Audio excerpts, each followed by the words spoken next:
क्योंकि धीरज का होना हर एक मसीह व्यक्ति के लिए अनिवार्य है। हालेलुया। और मैं सिर्फ धीरज की बात नहीं कर रहा, जब हमने पढ़ा ये 9 फल जो प्रेम, आनंद, शांति, धीरज, कृपा, भलाई, विश्वास, नम्रता और संयम, ये सारे फल हमारे अंदर होने चाहिए। लेकिन आज हम सिर्फ धीरज के विषय में फोकस करेंगे कि धीरज के विषय में परमेश्वर का वचन हमें क्या सिखाता है, धीरज से हम क्या सीख पाते हैं, हम उस चीज को सीखेंगे। हालेलुया। क्या आप तैयार हैं सीखने के लिए?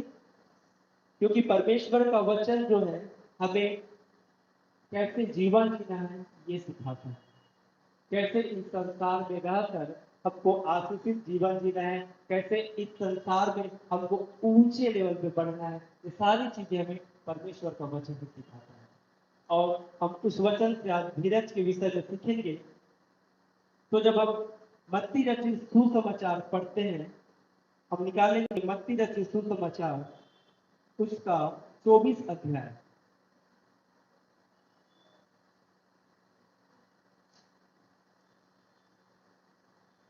मत्ती उसका 24 अध्याय उसका 13 वचन।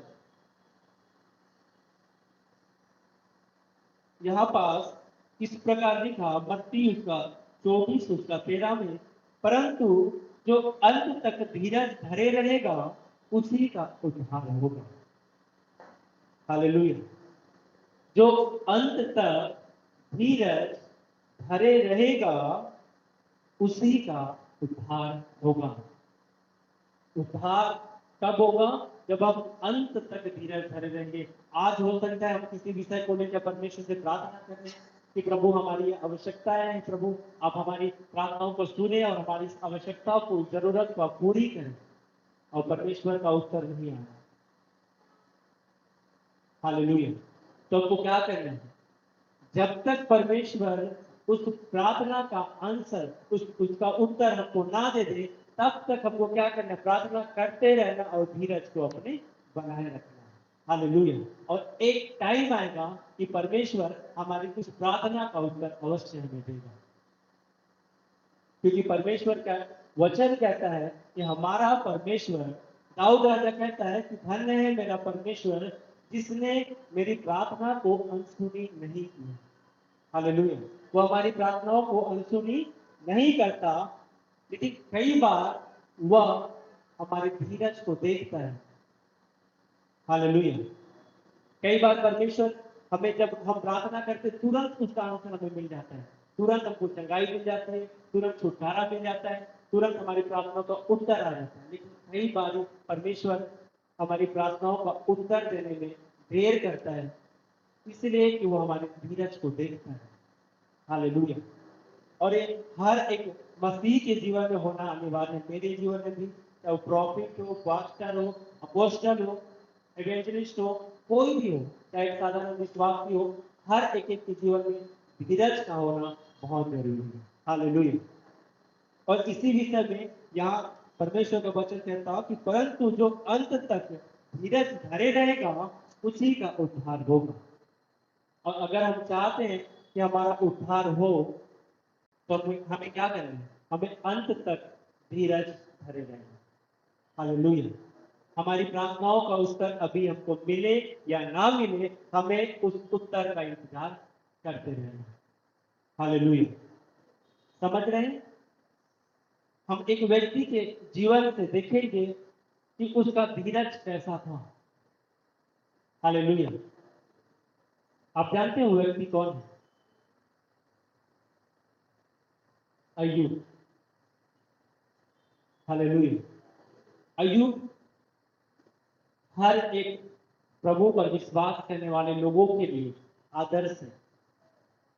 ऐसा धीरज, उसकी संपत्ति चली गई। बाइबल बताती है कि जिस देश में वो रहता था उस देश का सबसे बड़ा आदमी था, सबसे बड़ा आदमी था। जैसे हमारे भारत देश में आज वर्तमान में अगर हम देखें तो अंबानी, अडानी लोग बहुत बड़े बड़े व्यक्ति हैं। ऐसा उस टाइम उस देश में अय्यूब सबसे बड़ा व्यक्ति था, धनाढ्य व्यक्ति था। उसके पास किसी भी चीज की कमी नहीं थी, बहुत ज्यादा धन संपत्ति थी, बहुत सारे ऊंट थे, बैल थे, बकरियां थी, बहुत सारी संपत्ति थी उसके पास। लेकिन एक समय आया, हम निकालेंगे अय्यूब की पुस्तक, क्योंकि हम वचन से पढ़ेंगे तो अच्छे से और समझ पाएंगे। अय्यूब की पुस्तक मेरे साथ निकालें, भजन संहिता से पहले आएगा अय्यूब की पुस्तक, उसका पहला अध्याय हम पढ़ेंगे।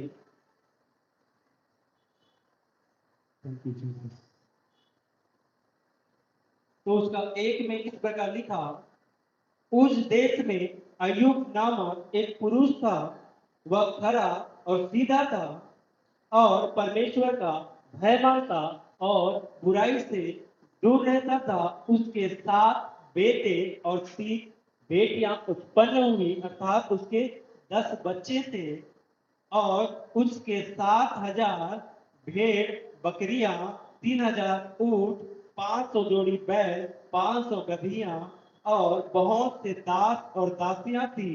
वरन उसके पास इतनी संपत्ति थी कि पूर्वी देशों के लोगों में वह सबसे बड़ा था। हालेलुया। पूर्वी देशों मतलब सिर्फ एक देश नहीं है, पूरब में जितने भी देश थे, जितनी भी कंट्रीज थी, उन सारे देशों में सबसे बड़ा व्यक्ति कौन था? अय्यूब था। जैसे एशिया में बहुत सारे कंट्रीज हैं और एशिया में सबसे बड़ा व्यक्ति कौन है? अंबानी। वैसे ही उस देश में लिखा कि पूर्वी देशों के लोगों में वह सबसे बड़ा व्यक्ति था, बहुत धनवान व्यक्ति था। हालेलुया। और एक टाइम आया कि शैतान के द्वारा उसके जीवन में परीक्षा आई और धीरे धीरे करके उसकी सारी संपत्ति, उसके जो 7,000 भेड़ और बकरियां थी, 3,000 ऊंट थे, 500 जोड़ी बैल थे और जो गधियां थी और जो दास और दासियां थी, धीरे धीरे करके शैतान इन सारी चीजों को क्या कर दिया? इसके जीवन से खत्म कर दिया। इसके संपत्ति चली गई, इसके दास और दासियां में से बहुत सारे दास और दासी खत्म हो गए और उसके बाद उसके शरीर में भी ऐसी बीमारी आ गई कि उस बीमारी के चलते उसके शरीर में पूरी तरह से फोड़े निकल आए। हालेलुया। हम पढ़ सकते हैं 2:7 में, यहां लिखा, तब शैतान यहोवा के सामने से निकला और अय्यूब को पांव के तलवे से ले सिर की चोटी तक बड़े बड़े फोड़ों से पीड़ित किया। क्या कर दिया? बड़े बड़े फोड़ों से पीड़ित कर दिया। एक अमीर व्यक्ति, एक धनाढ्य व्यक्ति, जिसके समान पूर्वी देशों में कोई नहीं था, उसके कॉम्पिटिटर एक भी व्यक्ति नहीं, इतना धनाढ्य व्यक्ति था, उसकी ऐसी दशा आ गई कि उसके पास कुछ नहीं बचा। उसके जो 7 बेटे और 3 बेटियां थी, वो भी क्या हो गए? उस विपत्ति के समय में मर गए। हालेलुया। उसके 7 बेटे और 3 बेटियां खत्म हो गई, उसकी संपत्ति चली गई और उसके शरीर में भी फोड़े निकल आए, और ऐसे फोड़े जिसके विषय में लिखा, तब अय्यूब 2:8 में, तब अय्यूब खुजलाने के लिए ठीकरा लेकर राख में बैठ गया और लिखा, तब उसकी स्त्री ने, उसकी पत्नी ने उससे उससे कहने लगी, क्या तू अब भी अपनी खराई पर बना है? परमेश्वर की निंदा कर और चाहे मर जाए तो मर जा। तब अय्यूब क्या कहता है? तू एक मूढ़ स्त्री की सी बातें करती है। क्या हम जो परमेश्वर के हाथ से सुख लेते हैं, दुख न ले? और इन सब बातों में भी अय्यूब ने अपने मुंह से कोई पाप न किया। हालेलुया। वो परमेश्वर की दृष्टि में कैसा मनुष्य था? एक में जब हम पढ़ेंगे तो खरा था, वो सीधा था, बुराई से दूर रहता था और परमेश्वर का भय मानता था। और इतने सारे अच्छे गुण तो हमें भी नहीं पाए जाते। हालेलुया। समझ रहे मेरी बातें? हम इन चारों में से चारों गुण हमें अभी भी नहीं पाई जाती। खरा, खरा किसको कहते हैं? सोना। जब खरा निकलता है तो उसकी चमक जो होती है, हालेलुया। खरा, सीधा और भय मानता और बुराई से दूर रहता था। ऐसा व्यक्ति जो परमेश्वर के साथ चलता था, जब उसके जीवन में इतनी सारी तकलीफें आई, उस अवस्था में भी उसने परमेश्वर से शिकायत नहीं की। हालेलुया। यहाँ तक कि उसके बेटे और बेटियां भी खत्म हो गए, और उस टाइम भी वह धीरज के साथ परमेश्वर के साथ बना रहा। हालेलुया। उसके धीरज के उसके धीरज से, उसके जीवन से हमको सीखने की आवश्यकता है। हालेलुया। कि कैसे इन परिस्थितियों में, इन विपत्तियों में भी अय्यूब धीरज के साथ परमेश्वर के साथ बना रहा। वचन कहता 2:10 में उससे कहा, तू एक मूढ़ स्त्री की सी बातें करती है, क्या हम जो परमेश्वर के हाथ से सुख लेते हैं दुख ना ले। इन सब बातों में भी अय्यूब ने अपने मुंह से कोई पाप नहीं किया, अर्थात उसने परमेश्वर से कोई शिकायत नहीं की। परमेश्वर को नहीं पूछा कि परमेश्वर मैं इतना अच्छा से तेरे साथ चलता हूँ प्रभु, तो भी तूने मुझे इतनी तकलीफों में छोड़ दिया है, ऐसा है, मेरे बच्चे चले गए, मेरी संपत्ति, कुछ नहीं। हालेलुया।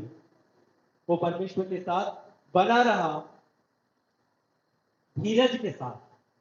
हालेलुया। और जब हम इसके लास्ट अध्याय में जब हम पढ़ते हैं, 42 अध्याय में, अय्यूब की पुस्तक की आखिरी अध्याय में, तो उसके 9 में लिखा, 10 में लिखा, 42 के 10 में, जब अय्यूब ने अपने मित्रों को प्रार्थना की, तब यहोवा ने उसका सारा दुख दूर किया, और जितना अय्यूब के पास पहले था उसका दुगुना यहोवा ने उसे दे दिया। हालेलुया। उसके धीरज के बदले उसने क्या पाया? जो उसके पास था उसका दुगुना आशीष उसने पाया। पूर्वी देशों में उसके जैसा कोई धनवान नहीं था, अब पूरब के साथ पश्चिम में भी हो। हालेलुया। क्योंकि दुगुना आशीष पाया ना। पहले पूरब में जितने कंट्रीज थे, जितने देश थे, उन देशों में सबसे अमीर व्यक्ति था वो। अब दुगुना हो गया, तो पूरब के साथ साथ पश्चिम। अब पूरब और पश्चिम दोनों देश, दोनों तरफ जितने भी देश हैं, उन सारे देशों में सबसे अमीर व्यक्ति, बड़ा व्यक्ति वो बन गया। हालेलुया। और किसने उसको बनाया? परमेश्वर ने। कारण क्या था? कि उसने अपने विपत्तियों के समय में भी, जब परमेश्वर ने उसकी प्रार्थनाओं का उत्तर नहीं भी दिया, उस टाइम भी, जब उसके जीवन में तकलीफें आई, उस टाइम भी वो अपने धीरज को बना रहा। हालेलुया। और इसी विषय में मत्ती रचित सुसमाचार में लिखा कि जो अंत तक धीरज धरा रहेगा उसी का उद्धार होगा। हालेलुया। और होगा तो निश्चय होगा। और अगर हम भी अय्यूब की तरह धीरज के साथ परमेश्वर के साथ बने रहेंगे, तो अंत में हमारा भी उद्धार होगा ही होगा। हालेलुया। समझ रहे मेरी बातें? अभी मैं अपनी गवाही बताते हुए फिर खत्म करूंगा। अभी 2 महीने पहले मेरे पास नौकरी नहीं थी। 2 महीने पहले, मतलब मैं जहां से काम कर रहा था, 7 साल तक मैं काम किया, 7-8 साल जो भी किया हूं, मैं छोड़ दिया था। और उसके बाद एक जगह काम किया तो वहां अच्छा नहीं लगा, तो वहां से भी फिर छोड़ दिया। उसके बाद मेरे पास काम नहीं था, तो मैं घबरा रहा था थोड़ा कि प्रभु, इतने साल हो गए, मैं कभी खाली नहीं बैठा हूँ घर में, ऐसे कैसे हो गया? कोरोना के समय में भी आप, मैं बताता हूँ कि परमेश्वर की इतनी दया हुई थी कि मैं, जो मेरे को जो सैलरी बिना लॉकडाउन में मिलता था, उसका दुगुना परमेश्वर ने लॉकडाउन में मुझे दिलाया। और वो भी उसके कम घंटे में मेरे को, ऐसे तो 12 घंटे करना पड़ता था, और उस टाइम कोरोना के टाइम में 6 घंटे करता था, उससे दुगुना सैलरी मुझे मिलती थी। लेकिन अभी 2 महीने पहले ऐसा हुआ कि मेरे पास काम नहीं था, मैं थोड़ा सा चिंतित था, लेकिन मुझे भरोसा था कि परमेश्वर कुछ न कुछ उपाय करेगा। और सच में मैं बताता हूँ कि परमेश्वर ने उपाय किया। हालेलुया। और आज 2 महीना हो गया है, मैं काम में जा रहा हूँ एक जगह। ज्यादा दिन मैं नहीं बैठा, ज्यादा से ज्यादा 10 से 15 दिन ही मैं खाली रहा, लेकिन 10 से 15 दिन खाली रहना भी मेरे लिए बहुत मायने रखता है, क्योंकि मैं रेगुलर काम करता था। और परमेश्वर ने मुझे काम दिया और ऐसा काम दिया जो काम मेरे पास चलकर आया और दुगुनी सैलरी के साथ में उस काम में क्या किया, ज्वाइन किया। हालेलुया। परमेश्वर ने जो पिछला जो काम था मेरा, जो जहाँ मैं जॉब करता था, जितनी सैलरी थी उसकी दुगनी सैलरी के साथ परमेश्वर ने मुझे क्या क्या ब्लेस किया। हालेलुया। ये परमेश्वर की आशीष है, क्योंकि मुझे विश्वास था और मैं परमेश्वर के साथ बना रहा। मुझे विश्वास था कि परमेश्वर कुछ ना कुछ उपाय किया है। ऐसा हो ही नहीं सकता कि प्रभु के लोग खाली रहे। हालेलुया। ताकि प्रभु के लोगों को ऐसा मांगना पड़े, क्योंकि परमेश्वर ने वचन में कहा कि परमेश्वर ने कहा कि तुम्हारा हाथ उधार लेने वाला नहीं वरन देने वाला होगा। हालेलुया।